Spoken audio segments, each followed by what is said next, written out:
Hey, Ricky here. Welcome back to another episode of the Great Ace Attorney Adventures. Last episode, we started off the Escapades 3 and 4, and now we're going to continue on with 5 and 6. I think I'm planning to save these for later. I am going to record them earlier on, but I'm going to save them for later just in case if it's like a spoiler for the last episode, but I'm not pretty certain though, but I think they do take place after Natsume's case. But either way, we're gonna start off with episode 5 of the Escapades, and hopefully and see how this is, because it is a blind one for me, all of them now, and I'm really enjoying this, so I can't wait for this. But anyways, you're about to play the Escapade entitled episode 5 at Naruhodo's Legal Consultancy. Alright. And actually, I should be reading the description for it. An escapade of Naruhodo's legal consultancy, where Susato appears to be rather irritated because it seems Ryunosuke has been buying a little too much brie and brack, and now the whole place is brimming with things they don't need. And his latest purchase has really rocked the boat with Iris and Susato. I wonder what that is. It might be something loud, because like usually people get mad when you get something loud. Who knows? Who knows? Anyways, oh wow, that is a huge jump skip. Yeah, time skip right there. 5th March, 2:40 p.m. Naruhodo's legal consultancy. Hello, I'm back. Oh, hello, Mr. Naruhodo. Did you have a good outing? Hi, Reno. What?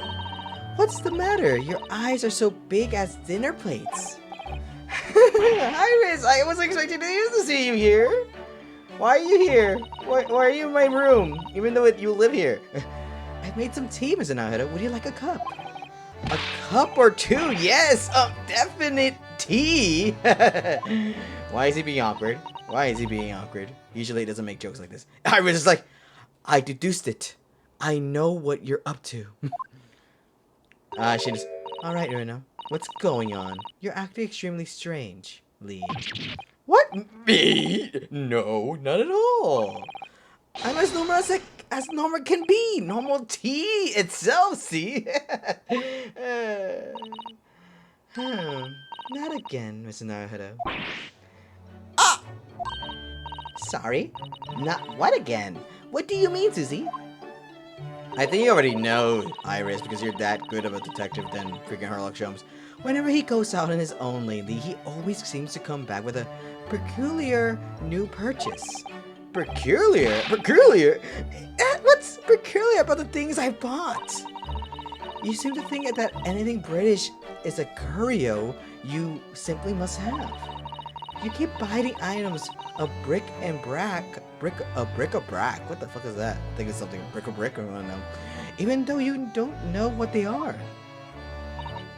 Well, there are rather a lot of bric-a-brac shops and pawnbrokeries and the like around here.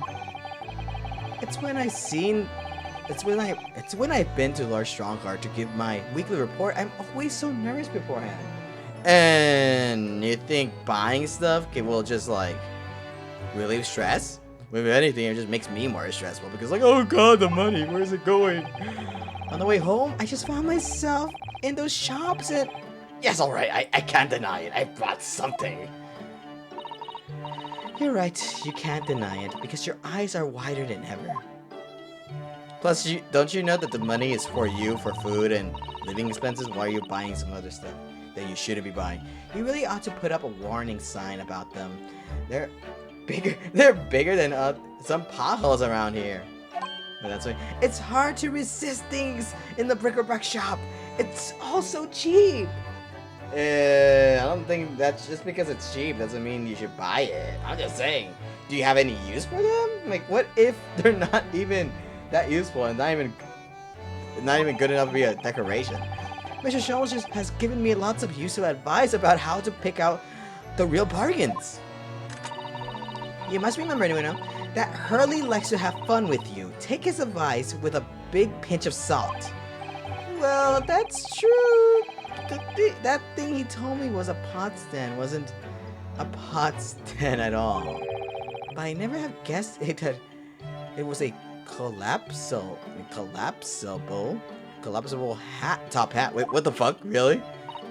No, and I never had guessed that you could fill up this once empty room so quickly. Oh, wait, does that mean all the things behind him, minus the Daruma doll, is from his stuff? Like at least I think the weights over there, the Libra, whatever it's called, thing over there in the back, the scales. That's what it is. That's what I mean. The scales are a good touch, but I don't know about the other stuff. Honestly, it's overflowing with things we don't need now. What do you mean? I mean, look at those scales. Not once have you weighed something on the... Okay, I'm gonna back up. I'm gonna back up Ryunosuke on this. That's a decoration right there. That's not used for scaling. And if you want, you can use it for like weighing stuff and everything. But seriously, those scales are good. He could be like, it's a good symbol for the justice system where it just leans heavily on not guilty and not guilty. That's why it inspires me or whatever, like to try my best to always lean into a not guilty verdict. Because like those are the scales of justice. I'm just saying that's a good excuse to get it. I know, but ever since I first stood at the defense's bench in court, I don't know why, but I just really wanted my own little set of scales. Let's see it then, Mr. Naruto. What have you come home with today? Oh, well, it's, one of these? What is it? Oh my god. What is it? I feel like one day, if they ever do get, which they do, Ryunosuke and Susato, when they get married, I can see it. I can really see Susato being the pants of the relationship and, like, bossing Ryunosuke around. Like, don't you dare buy that. You can't buy that. You can't buy it like that. It looks all dry and shriveled, like up in a ball. Really, Mr. Naruto? What is it? It's a sea anemone? And an anemone? Yes, I mean, I know it doesn't look like it at the moment. It's all shriveled up, like you said. If it's a sea anemone, it's dead. Like, even by touching it, you kill it. Aren't sea anemones living creatures? The ones that dance about the seabed? Yes, exactly! That's the ones that dance about on the seabed! Oh, they sell sea anemones in bric-a-brac shops here in Britain? I don't know whether they normally do or not, but I do know that I bought one today. But why, Reno? Well, yes! For the aquarium, of course! I'm so smart, making excuses. Aquarium? I don't know that word. Well, according to the shopkeeper, keeping a secret in tanks has a hugely popular here in London before. Oh yes, some people have some beautiful fish in seawater tanks, it's true. Having an aquarium became popular because the old glass tax was abolished. There was a glass tax as well? There was a window tax and then they're like, oh, we can't do that. Well, you can keep your windows, but if it's made of glass, we'll tax you either way. What the fuck? There it is again, rearing its ugly head. The subject of taxation. It was a real craze for a while. Everyone in London had one. For a while? How do you know that everyone had one? What? Yes, it didn't last long. People's enthusiasm soon waned. I mean, my enthusiasm will soon wane too if I just have a box wasting space of whether it be cabinet or desk space and just having a animal swimming around, but you can't really interact with it. So why bother, in my opinion? Rather have it go to an aquarium, an actual aquarium. It's just far too much work to be changing the seawater regularly in a city like London. Yeah, exactly. Where are you gonna get seawater from here? Never a true word said, I'm sure. You'd think people might have realized that from the start, really, wouldn't you? Then why do you have one? Anyway, that was long before I was born. So now everyone jokes that there's an unloved aquarium cupboard in every attic in the capital. Really? And it's true.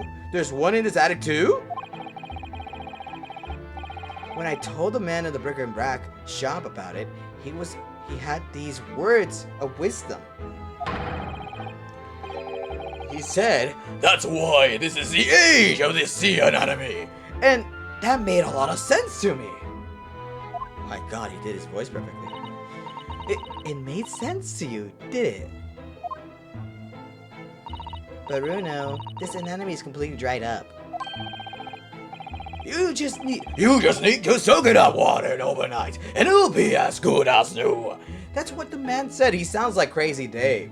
Honestly. Was this guy named Dave? I think he might have not. Wait, I want to know. Does Ryunosuke in this circumstance right now, is he holding a bag of water with a sea anemone in it? Or is he just holding the anemone in his hand? I want to know. Why is it dried up? Wait, he just said it's not even wet. Yeah, wait, never mind. Why does he have it in his hand? He should have had it wet. I'm not sure that it works in the same way as dried wakame seaweed, Mr. Naruto. Once I save some money, I'm going to buy some prawns to keep this little fellow company. Oh, how exciting! Your office will be teeming with life. Will it really? Britain is a funny country, though. I mean, a sea anemone craze? Well, they say people in glass houses about comments like that here, Mr. Naruto. Don't forget that there was a very curious rabbit craze in our own country not so very long ago.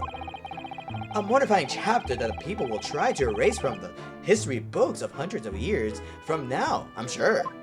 I didn't even realize. It probably did. Just, maybe it did exist in our world, and now we don't talk about it. You know, there was another craze as well before the aquarium one. What is it? Have you ever heard of the Wardian cases? What? What? No, I definitely never heard of all of them. I haven't either. Meanwhile, she's like, oh, it's in my book. The book that I bought for everything. They were little glazed cases for growing plants indoors, I believe.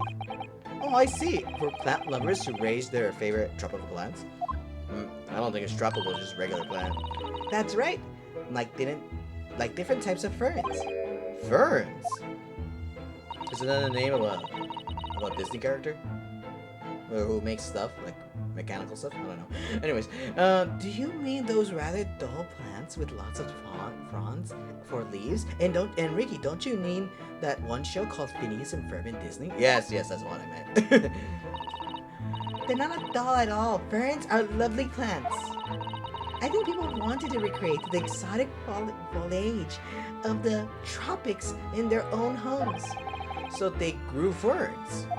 Ferbs. No, I'm just kidding. I mean, ferns, sea anemones. Londoners certainly have a knack for the obscure. Well, thinking about it, my grandfather loved the moss on his bonsai. He looked after it better than the trees. It seems like the more obscure something is, the more it interests people. So the anatomy interests you? Maybe. Anyway, the Wardian case craze didn't last very long. That most of those little glass cases are just gathering dust, I think. But haven't I seen one in your room, Iris? Oh! Very observant of you, Susie, and very nosy. How the hell are you? Why are you looking in my room? Exactly, yeah. Wait, what the fuck? Why is she peeping in there? Yes, that's right. Mine's certainly not gathering dust. I grow tropical herbs in it. And then she probably just invited her in once. Well, listen, Naruto. I really must ask you to stop all this frivolous buying of strange things. Yes, alright. Sorry. It's just that, well, think about Mr. Shom's room. He has all sorts of peculiar trinkets lying around. Oh, well, yes, that's true. They seem to be growing in numbers. Recently, I noted a blowpipe, a ferro barrel crystal set in a twisted piece of gold, a gold-rimmed Prince Nez. I spotted a small gramophone record in there the other day, and so I slipped onto the gramophone. You slipped onto the gramophone? But it was a whispering voice saying, Norbury, and nothing more. Norbori. Can you just reverse it? What would it say? Norbori. Yorbury? I don't know. Yorburn? Something like that. I don't know. What could it possibly be about? Those are the mementos, the cases of Hurley solved over the years. Exactly! That's what I wanted to create in here. Just that sort of atmosphere. You haven't really picked up a case ever since then. Ah, a room full of meaningful trinkets, each with their own unique history, you mean? Yes, that! I knew you understand, Mrs. Otto. But, Mr. Naruto, none of the things you bought for the room have any connection with any of our cases. Oh, don't they? Well, for example, take that splendid but rather weather-beaten top hat. That wasn't used as evidence in any of the cases we worked on, was it? Oh, so you have 2 top hats if you count the collapsible one as well? No, the collapsible one is the pot stand. As far as I'm concerned, anyway. But okay, but the other day when we were in court, they were everywhere, weren't they? Oh, that's so true. Top hats, I mean. Well, here in Britain, of course, they're the mark of the true gentleman, and that's hardly surprising. I don't think that does make you a gentleman, honestly. If a man isn't wearing a top hat when he ventures out of doors, he'll be looked down upon. What? What bullshit is that? Look, they look silly in it at times. Gosh, it was very strict rules. It has very strict rules, doesn't it? The English Gentleman's Code. I've been wondering how I look in a top hat recently. After all, my university uniform is a black as well, so I think it would be very in keeping. Oh, what a good idea. Go on then, Bruno. Try it on. Alright, how does he look? Is he wearing one? They're both of them. You look stupid. Look at them. They're like, both of you look so. They're so disappointed in him. I knew it. They're laughing at him. Never mind. The lesson here is, I suppose, is that the juxtaposition of student and gentleman is just so strange and wrong. Well, I'd rather it didn't suit me anyway. I mean, these hats are ridiculous. I'd be willing to bet every foreigner who sees one of these for the first time thinks exactly the same thing. Why is that man wearing a chimney on his hat? People in glass houses remember. People in glass houses remember, Bruno? What do you mean? Well, what about Japanese John Mage top knots? Those haircuts are the height of ridiculousness. True, I've been shot. No, I had one before. At least you can take a hat off. Once you have a John Mage, it's John your head for good. I don't know about that. I think you can just cut it off, or also take it off. I think it's possible. It's not like forbidden over there. Well, then again, doesn't Susato? Actually, that's not. I should not say that. I'm so sorry, Susato. I'd be willing to bet every foreigner who sees a Chan Mage for the first time thinks exactly the same thing. Why is that man wearing a cannon on his head? That's so funny. It does. I do think that, like, why is this guy wearing that? What the fuck? I suppose that's what it means to have a different cultures, isn't it? Alright, so moral of the story, don't buy other stuff, you fucking hoarder. On the subject of hats, the one Mr. Sholmes always wears is really very strange, don't you think? I beg your pardon, Mr. Naruto. What a thing to say. That hat is the very essence of Mr. Sholmes. Yes, without his deep stalker, the great detective would be unrecognizable. It's called a deep stalker. That's a surprisingly swanky name. It's a hat of a hunter, just like the flat hat. I made up my mind long ago to visit Regent Street and buy one for myself. Oh, she looks so happy. She's like, I'm willing to do it. What the hell? I never seen that pose for her, and also with that smile too. I know I've seen her like that when she's like annoyed with Ryunosuke, but her being like that pose with a smile, that's so different to me. That's so weird. I've never seen her like that. I'm not sure if it's going to fit over your hair. But I think it's a perfect for a great detective who stalks his criminal's quarry. What do you think is strange about it anyway? Well, you've seen it. It has two brims, one at the front and one at the back. What do you need two brims on a hat? Surely one at the front is enough, no? One moment, please. If you ask me, it's just Mr. Shell's madcap personality coming through. I bet it's so that he doesn't have to think about which way round to put it or on or something like that. Mr. Sholmes does not have a madcap personality.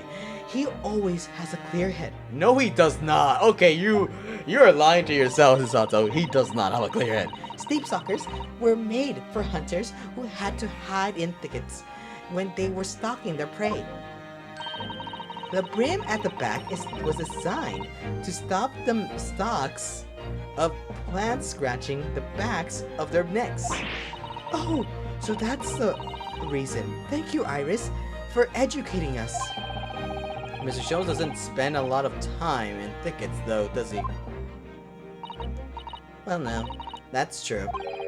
I'm telling you, it's just his impetuous personality. That's my theory, and I'm sticking to it firmly. Ah! Here you all are! Oh, good afternoon, Mr. Sholmes. We weren't talking shit about you, no. I've not long since made some tea, Mr. Sholmes. Would you like a cup? I see. I've come at a good time, Mrs. Sato. Thank you. Now, I have something I should like you to all see. I've designed myself a brand new Great Detective's hat. What the? There's a brim at the front and in the back and both sides. 4 brims in total. Your observation is quite correct, my dear madam. I'm a busy man, you see. But with this hat, whichever way I put it on, I shall always have it pointing the correct way. Oh? You're a genius, Mr. Sholmes. With my previous hat, I could, in an impetuous moment, wear it irrenontiously with the brims on either side. What? That's imperiously clumsy, I would say. And I must regretfully say, I think your madcap theory was correct after all. Glad that she finally sees it. But really, Mr. Sholmes, with brims all 4 sides like that, wouldn't it be better to wear a top hat instead? Oh yes! Then however you put it on, you have a brim all around. What? So true! It's so true! How could I have been so blinkered to this fact until now? Well, unfortunately, I happen to have 2 top hats here. If you'd like to lift the pot off it, you're welcome to try that on. Try that one there. Indeed I shall, my good fellow. Much obliged. Okay, how's he? Are we gonna actually see how he looks?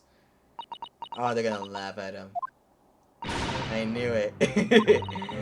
Oh dear, Hurley. It looks terrible, more terrible than I could possibly have imagined. Oh, that's not good. Maybe it's because your long hair paired with a tall hat. It just doesn't work. Well, I think it's very nice, Mr. Sholmes, even if it will have the whole world in fits of laughter. Ah! Oh, why don't you have it on? I want to see it. I should never have meddled with it. Give me a deep soccer for everyone. And give me a Regulation University hat for everyone. Or evermore. Never mind. Evermore. I still hope that you'll graduate one day, Mr. Naruto. Don't give up. Wait, you didn't think he was gonna graduate? And that concludes that one, does it? And also the CN anime. Okay. I like that one. I prefer the others though. Not it doesn't really impact too much as this one or this one did, but I really like it, and I can't wait for this one, episode 6 in Mr. Natsume's room. In this escapade, in Mr. Natsume's room, it's revealed that the Japanese scholar was once a teacher of English. He has much to say on the cultural difference between Japan and Britain, as well as the sentimentally Shakespeare and cycling. Oh, interesting. I'm gonna put interesting. Alright, let's start it off now. So, you're about to watch. I know what I'm about to watch. I know. And give me a sec because holy shit, I forgot to close my door. Well, it's gonna be a cut right here.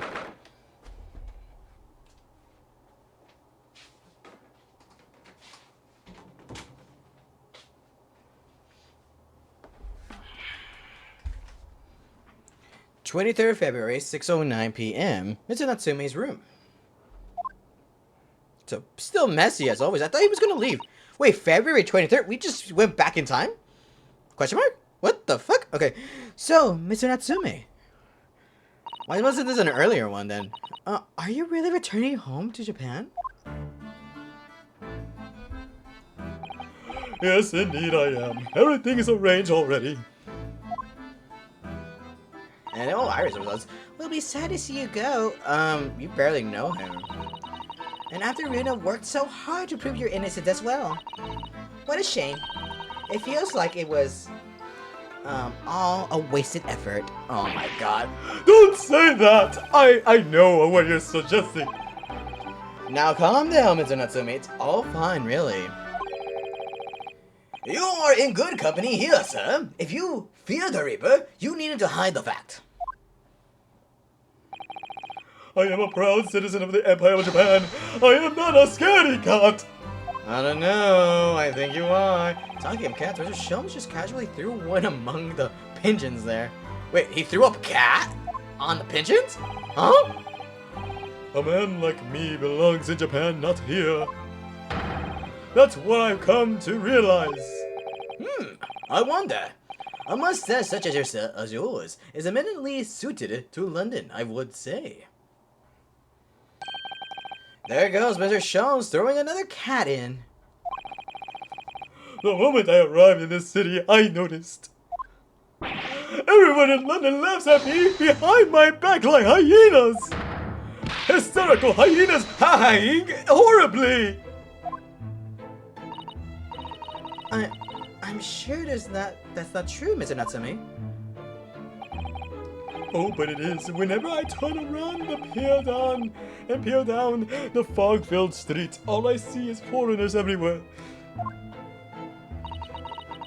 Well, there's you, Renault, and Susie in here, so that's 3 foreigners out of the 5 people. I take your point. Only the other day, I was taking a stroll through the fog as well when a young man approached me from ahead. He was pale and gaunt, his back arched like a cat. Observing his wretchedness moved me so deeply. Oh, I thought to myself, I'm not the only one who's suffering in this hell. But do you know what? Can you imagine? It was just my own reflection in a shop window. A stunning, stinging, stupefying surprise! Don't forget slapped in the face. Everyone started laughing at me. Gentlemen thereabouts, ladies passing by, even the man in the shop window. Ah, yes! And a certain great detective would like to be included among the mirthful. Mr. Sholmes is really going for Sosuke-san today. He really hates him. I don't think he hates him, he just likes making fun of him. Well, I, for one, think you're a very handsome man, Mr. Natsume. There, did you hear that? There, did you hear that? A 10-year-old girl thinks you're handsome. Isn't that wonderful? Honestly, come here closer. Alright, audience, chat, or whoever you want to be classified as. Whenever a kid compliments you, that's a greatest compliment you ever get in life. Honestly, if a kid was like, oh my god, you're so cool, like that, that's a genuine and also a great compliment, like a compliment that would last you a lifetime. But if a kid ends up saying something else that's not a compliment, saying you're ugly or you're bad or like that, that's a genuine compliment, and that hurts a lot. So a compliment from a little kid is, in fact, a huge genuine, and you can tell it's genuine and it's real, and then that will help you like boost your ego for a bit, like that. Like for all women, if a little kid's like, "Oh my God, you're pretty" and everything, that's a genuine compliment, and that it does not come out. It doesn't come out, and that compliment doesn't come out of anywhere. Like it doesn't come out of like, "Oh, this person might be hitting on me," or "This person just wants something from me," or no. No, a compliment from a kid comes from nothing but honestly only genuine. It doesn't come out of wanting something or doing something. It is a genuine compliment. So take that. I'm just saying, if you ever get a compliment from a kid, feel good about yourself. If you don't get a compliment from a kid and get like an insult, reevaluate your life. No, I'm just kidding. I'm just kidding. I was about to say something else, but I can't say that. Otherwise, people are like, "Oh my God, I'm reporting him." That makes me feel suspiciously warm inside. Well, yeah, it's a compliment from a kid. It's genuine. He looks genuinely delighted. The point is, we Japanese are humble and modest. Studying on foreign soil, surrounded by foreign people, how could anyone possibly enjoy that? No one could. It's impossible if you're a genuine Japanese. Ah, boys. Okay. If you say so.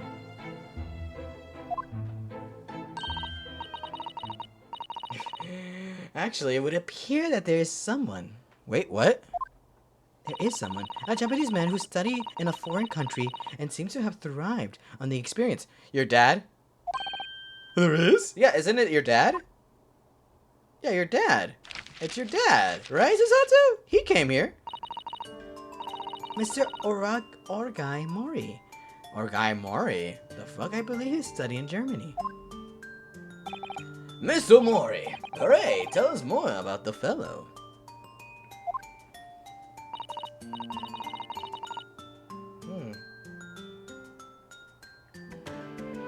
Well, today he's a very successful author in Japan. Oh, I've heard of him. He's a professor who wrote My Hime, isn't he? And by the way, sorry if I'm like a bit distracted right now. I'm actually looking at a message right now. I'm so sorry. I know I should learn my lesson. My Hima? I suppose in English the title would be Dancing Queen, maybe. I see a tale of a woman who waltzed her way through the world, perhaps. You really needn't make up a silly translation, you know.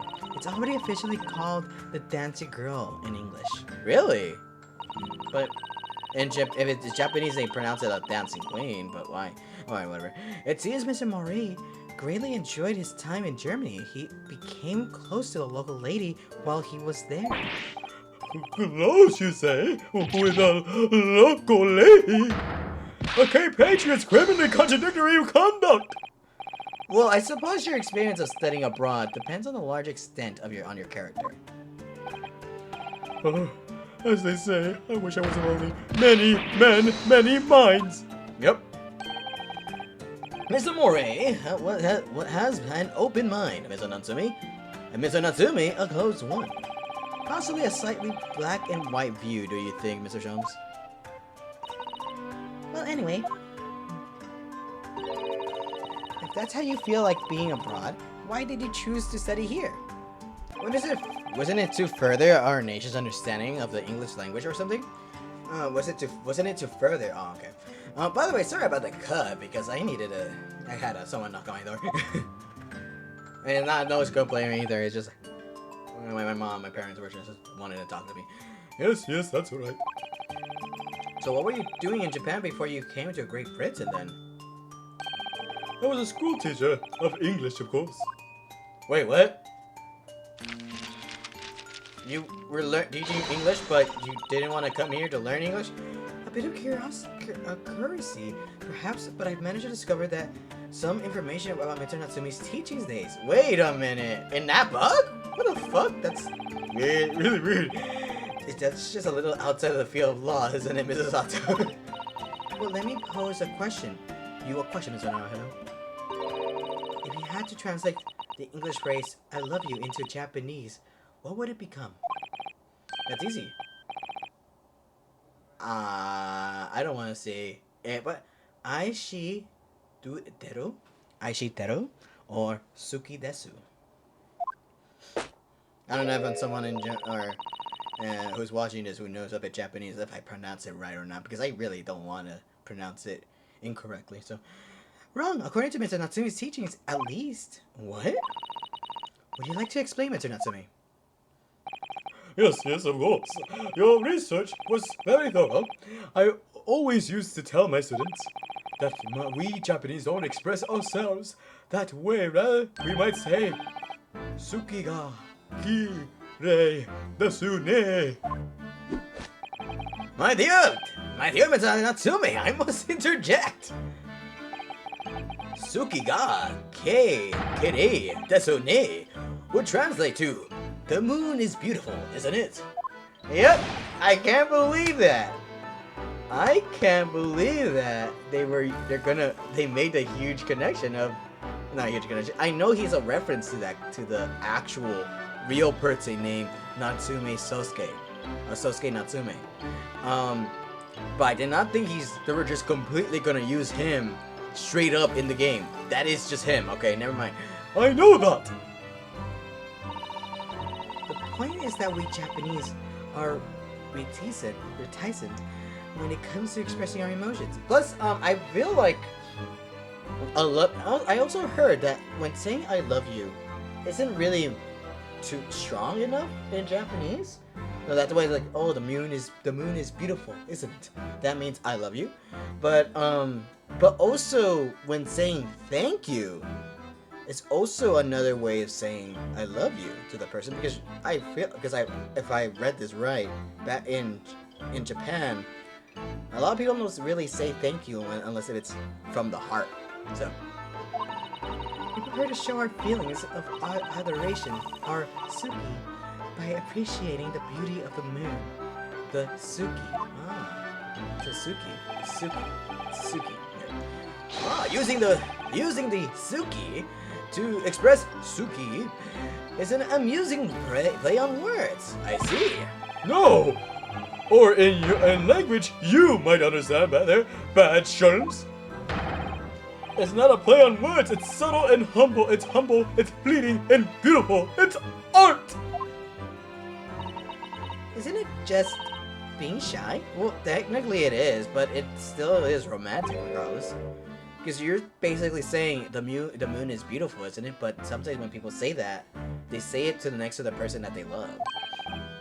And also, sometimes they say it when they're looking at them rather than looking at the moon.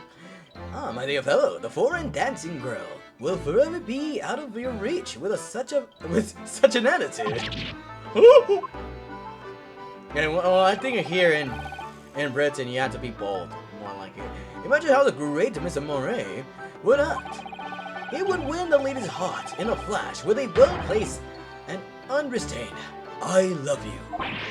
Oh, that's true, Mr. Mori.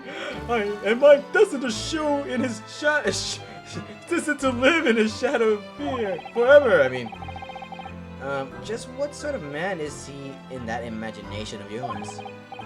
Not this. I just can't settle in this foggy London town with all its foreign inhabitants. I lost count of the number of different lodgings I tried before I found myself here. Wait, you said that you couldn't find it cheaper. Wait, you tried to live in somewhere else instead? As it happens, I even lived in Baker Street at one time. No, really? A sound scholar lives near there. A man by the name of William James Craig. His knowledge of sound is unsurpassed. He's been a great inspiration to me over the... Forgive the interruption, but am I supposed to be familiar with this Sao of which you speak? It's Shakespeare, of course. Shakespeare. But in Japanese, we write it in as S-A-N-O, Sao. It's a phonetic representation using the kanji characters, so England is Riso, and America is America. Come to think of it, we use the same characters as Ri in one word and Risu in another. Talk about confusing. It's all about Japanese talk, the way languages is out. So Shakespeare is Sao in Japanese. Presumably, the Sa is a brutal attempt at the first Sha, and in which case, where is the Shakespeare? What the fuck? I never thought of that. We only have the O left. Which could, even in the most charitable interpretation, only be a brutal attempt at old man. It seems to me that whoever had the job deciding on the characters for his name got bored very early on. Complete kanji character catastrophe, or whatever. So then, on the burning question, what about me? How do you write my name? Sorry? Her luck shows, my dear fellow. There must be a Japanese characters for my name. Oh dear, I am so sorry, Mr. Shells, but none exist that I'm aware of. What? Am I really nothing to you Japanese? In that case, is it a matter of paramount importance? You must construct my name and country at once. Well, we could use a kanji that's pronounced so to start with, and then use one more to give? So, perhaps? I think that should be alright, Mr. Shums. But that's almost the same as Sao, isn't it? Yes! You employ the Trineo! I don't want people to confuse me of an old man who died centuries ago! I'm sure the world's greatest literary figure would rather not be confused with you either. Well, the world's greatest detective is still youthful and full of vigor. So how about so handsome? Oh yes, that sounds wonderful! And I'm sure everyone will be calling you that 100 years from now. How can she say that with a straight face? What about me, then, Iris? Perhaps Ahime? Since the second character doesn't seem to matter. Ahime. Ah yes, Princess of Love. That's an adorable name for you, Iris. Stop, please! With a name like that, Mr. Mori is likely to turn up at any moment and rashly declare, I love you! This Moray's son has become quite a character in Sosuke's mind. And you, Mr. Naruto, my adventure, Kurobozo, has a fitting name for you, as in the Dark Monk. His name is already in Japanese. What? Oh, that's very good. It describes you perfectly, Reno. So you think I'll be wearing this Black Ferocity's uniform for the rest of my days, do you? But Mr. Naruto already has a Japanese name. I don't believe he needs another. Yeah, exactly. That's what I say. I like how Naruto was like, oh, wait a minute, I do, huh? Well, anyway. We were talking about your life here in London, weren't we, Mr. Natsume? You should just get out and have fun. Oh, the landlady has said as much to me too. Mrs. Garrett? But it wasn't fun at all. It was frightful. What do you mean? A cycle incident! An incident? On a bicycle? Oh yes, come to think of it, there is a broken bike up front. He got run over by one? There's an old bicycle parked just outside, isn't there? It's a sorry state though. It's in a sorry state. I tried to say no to her, but she instead insisted I took it for a ride. Perhaps my pronunciation was wrong. Well, I don't think it's a no. More like she's just so aggressive. And also, just letting you know, I think that's why she hates you. Legit, I think that's why she hates you.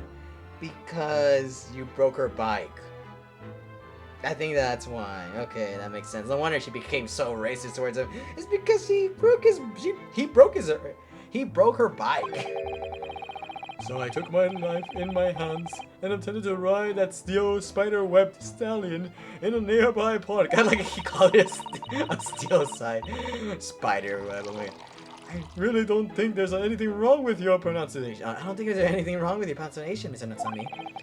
Joanne Garrett just isn't the kind of woman to take a no for an answer. Yeah. Especially when he's like, oh no, I'm not guilty, I swear. If you're going to die, you might as well die in the beautiful surroundings, so the park was my first thought. After a whole day of dicing with a death, I emerged with only relatively minor bruises. So you got a knack of it. Got the knack of it? Don't be silly. Dying isn't something you can learn to do. Nobody can prepare it, I guess. I don't know. Actually, no one can prepare for death. Mr. Natsumi, you keep talking about the dicing with a death and dying and so forth, but riding a bicycle is supposed to be fun. Oh no, that's just what people tell you. But it's an old wives' tale. Is it? Sorry if you hear some noises in the background. I'm so sorry about that. I can't change anything about that. That's my parents. I mean, just consider the real name of the vehicle. Oh, it's not called a bicycle for nothing. How anyone expects to use an aptly named vehicle to move forwards is beyond me. Pedal power promises pain! I didn't think it was possible to get worse with practice. I'm lucky to be alive, although I must say, after looking death in the eye for a whole week, I did at least manage to mount a steed reliably. And notwithstanding a few wobbles, I found I could make progress in the forward direction. Huh. What a triumph. The deduction is much the same. When first presented with a problem, a mental exertion of trying to solve it leads only to bitter disappointment. But rather weak of picking one's way carefully along the path of reasoning and thought, one begins to see results. So, is that why all of your off-the-cuff deductions always seem half-baked? What a wonderful insight into your extraordinary mind, Mr. Sholmes. Unfortunately, after wobbling down the street, I noticed there were little stones everywhere. Death traps. Not that way, I said to myself. But the wild vehicle wouldn't listen. I wobbled me on and on down the street. So of course I hit one of those deadly stones, and the crazy colt threw me. Should've wear a helmet. It's just my life. Bicycles are the epitome of my pitiful life. I wish I could disagree.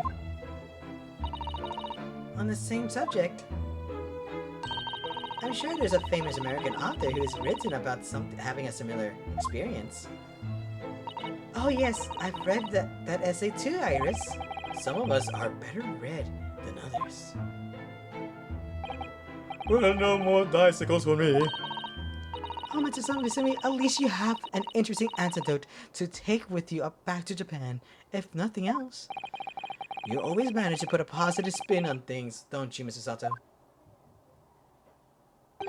Personally, I haven't mounted on a bicycle for some time.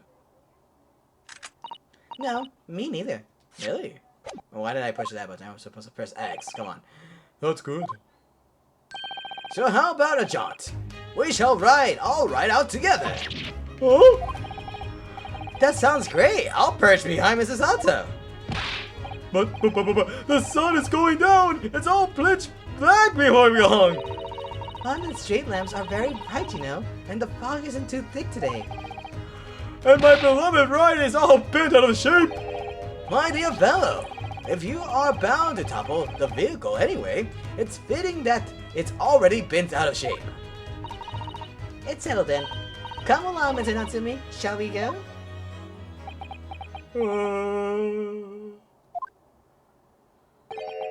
Suki ga kirei desu ne. don't tell me that his translation of no thank you as well. Indeed, Mr. Natsume, the moon is at its most beautiful at precisely this time in evening. Oh,